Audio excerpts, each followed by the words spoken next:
Hi there, Josiah David Fenimore back with another video. We are in Genesis chapter 50 here. Here we go. We're moving right along in this Genesis, aren't we? We're getting most of the way through it. And right on. And chapter 50. And Joseph fell upon his father's face and wept upon him and kissed him. And Joseph commanded his servants and physicians to embalm his father, and the physicians embalmed Israel. And 40 days were fulfilled for him, for so are fulfilled the days of those which are embalmed. And the Egyptians mourned him 60 days. And when the days of his mourning were past, Joseph spake unto the house of Pharaoh, saying, If now I have found grace in your eyes, speak, I pray you, in the ears of Pharaoh, saying, My father made me swear, saying, Lo, I die, in my grave which I have digged for me in the land of Canaan. There shalt thou bury me. Now therefore let me go up, I pray thee, and bury my father, and I will come again. And Pharaoh said, Go up, and bury thy father, according as he has made thee swear. And Joseph went up to bury his father, and with him went up all the servants of Pharaoh, the elders of his house, and all the elders of the land of Egypt, and all the house of Joseph, and his brethren, and his father's house. Only their little ones, and their flocks, and their herds, they left in the land of Goshen. But there went up with him both chariots and horsemen, and it was a very great company. And they came to the threshing floor of Atad, which is beyond Jordan, and there they mourned with a great and very sorrow lamentation. And he made a mourning for his father in 7 days. And when the inhabitation of the land, the Canaanites, saw the mourning in the floor of Atad, they said, This is a grievous mourning to the Egyptians. Therefore the name of it was called Abelazimram, which is beyond the Jordan. And his son did unto him according as he commanded them, for his sons carried him into the land of Canaan, and buried him in the cave of the field of Machpelah, which Abraham bought with the field for a possession of a burying place of Ephron the Hittite before Mamre. And Joseph returned into Egypt, he and his brethren, and all that went up with him to bury his father, after he had buried his father. And when Joseph's brethren saw that their father was dead, they said, Joseph will peradventure hate us, and will certainly requite us all the evil which he did unto him. And they sent a messenger unto Joseph, saying, Thy father did command before he died, saying, So shall ye say unto Joseph, Forgive, I pray thee now, the trespass of thy brethren, and their sin, for they did unto thee evil.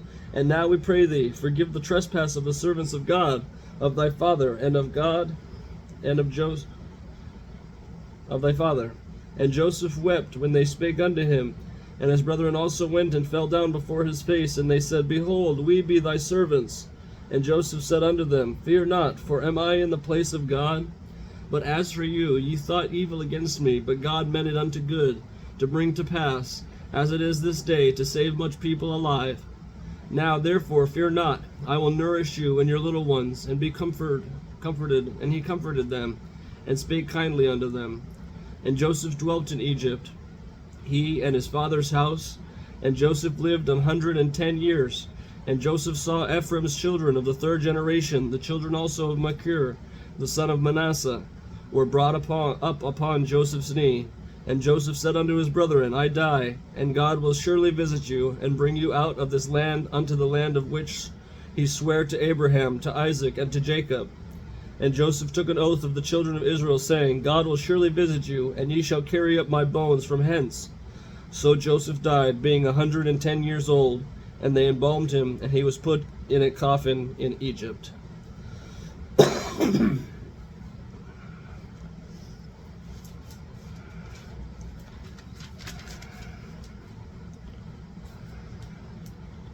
That's the burying of both Joseph and Israel, who is named Jacob, and their resting places. And it's a sad ending, but it's a happy rebirth of things to come, because the Lord is always working in new ways. And it was interesting that Jacob had a specific place he wanted to be buried. He wanted to be buried with Rachel, his wife, and he wanted to go back to his father's lands. where he was come from, out of Egypt. And so that's a reoccurring theme, is going into Egypt and coming out of Egypt, like when Jesus had to go to Egypt so that he could hide from Herod's soldiers, essentially. And then the Lord brought Jesus out back from Egypt. And it's a lot of interesting depiction, going into Egypt and coming out of Egypt again. And Joseph at the end even telling them, hey, you guys are going to get out of here after I die, because something might happen. Foreshadowing. Dun dun dun. We're coming into Exodus. And Exodus means to exit, and so that's what we will do. We will close the book on the book of Genesis for now. Thank you for watching, and I'll see you in the New Testament and the Old Testament. Peace.